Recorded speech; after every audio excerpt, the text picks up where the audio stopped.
Program strategis yang sudah dirancang oleh Presiden Joko Widodo, mulai dari hilirisasi sumber daya alam hingga pembangunan ibu kota Nusantara akan dilanjutkan.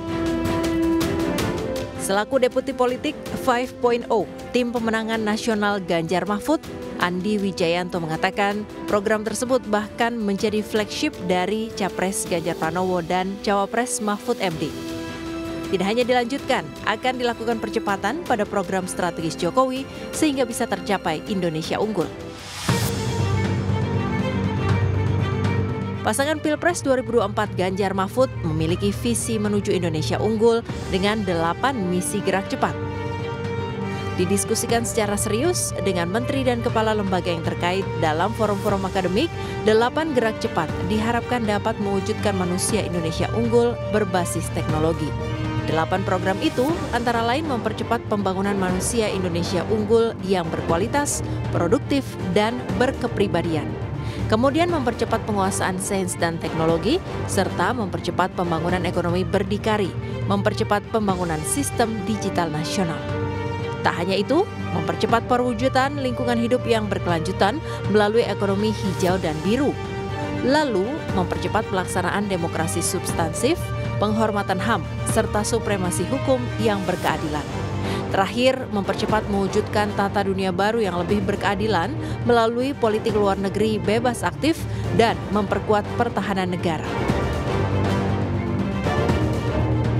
Seperti diketahui, Andi Wijayanto mengundurkan diri dari jabatannya sebagai Gubernur Lembaga Ketahanan Nasional untuk menjaga netralitas dan ingin fokus menjadi Deputi Politik Tim Pemenangan Nasional Ganjar Mahfud.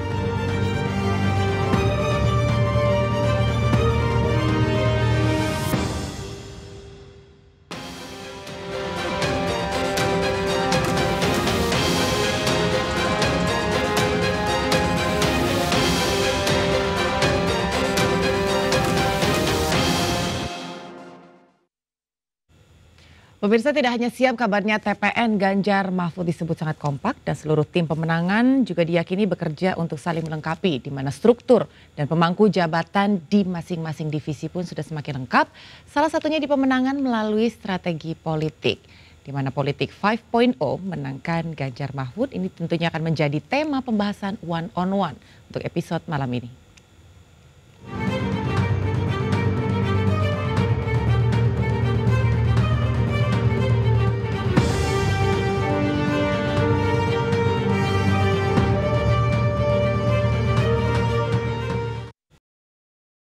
Ya pemirsa, siap tempur untuk pemilu 2024.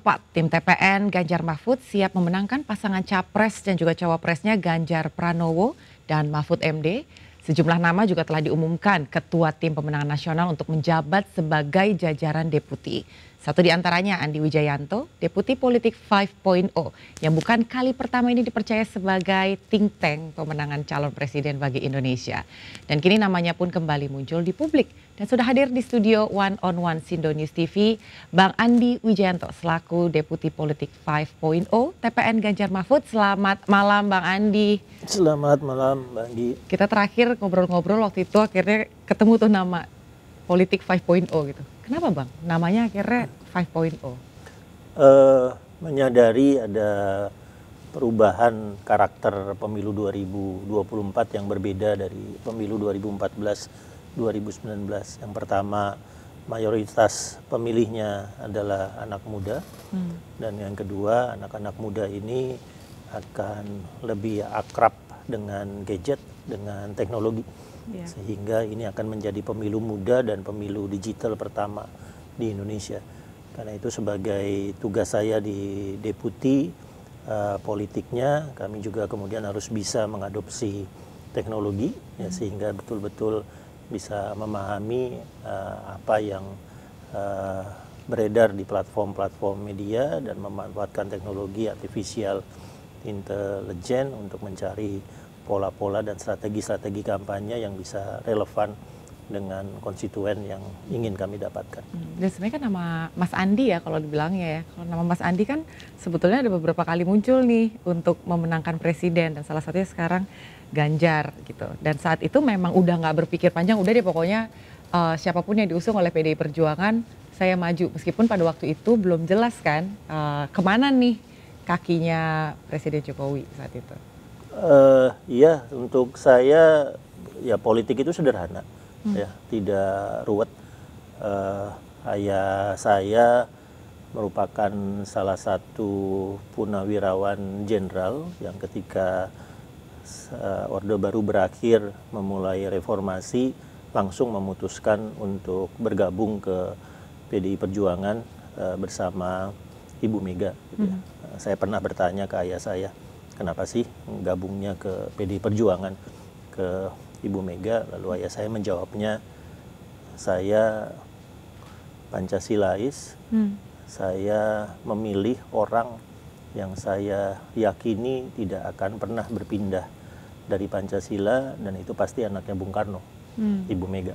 Sederhana saja penjelasannya. Jadi sejak itu sampai hari ini dalam peristiwa-peristiwa atau keputusan-keputusan politik, keputusan saya tidak pernah sulit ya, melihat bagaimana ideologi merah bergerak, dan di situ saya berada.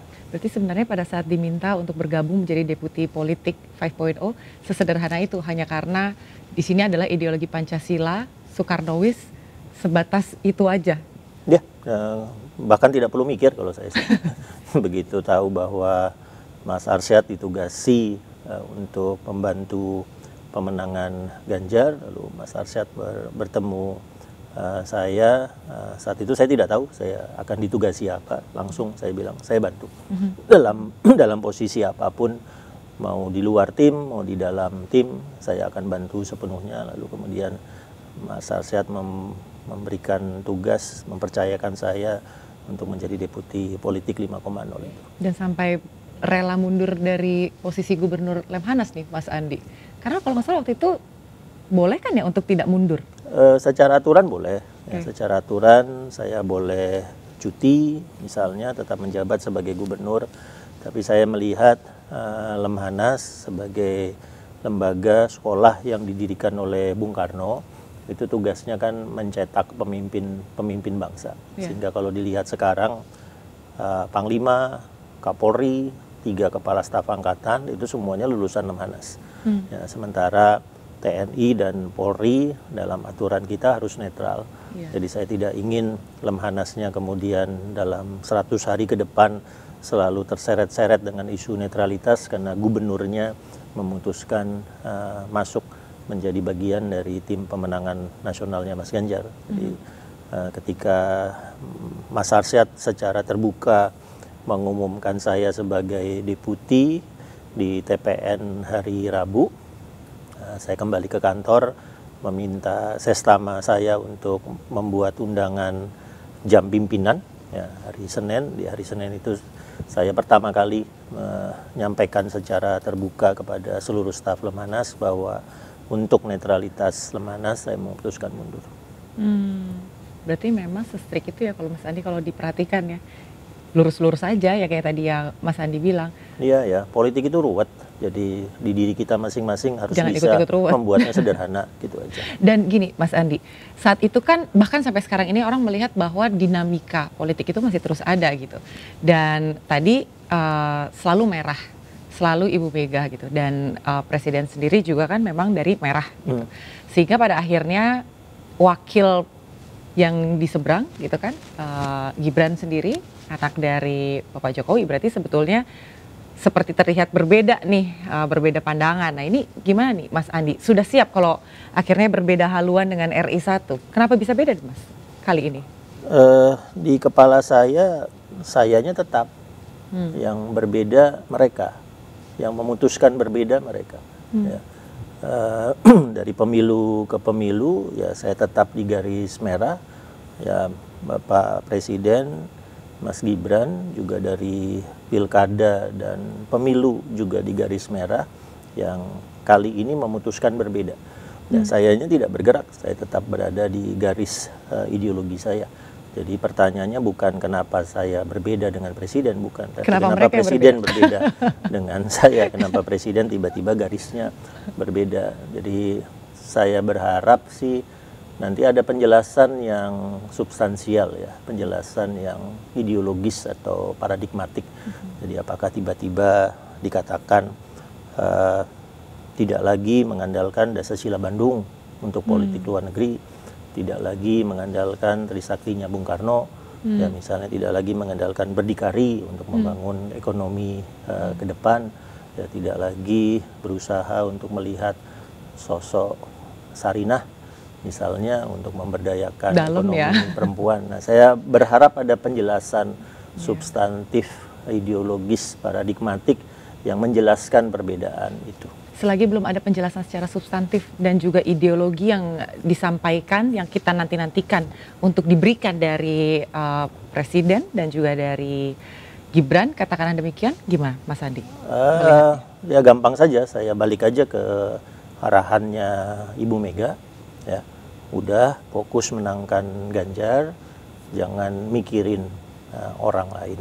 Ya sudah, saya balik aja ke arahan Ibu Mega itu, jadi fokus menangkan Ganjar, nggak perlu mikirin anak presiden, fokus menangkan Ganjar, nggak perlu mikirin ponakan dari ini, gitu. Fokus aja menangkan fokus memenangkan Ganjar. Apa yang Mas Andi lihat dari sosok Ganjar dan juga Mahfud? Saya kenal Mas Ganjar sudah lama banget ya.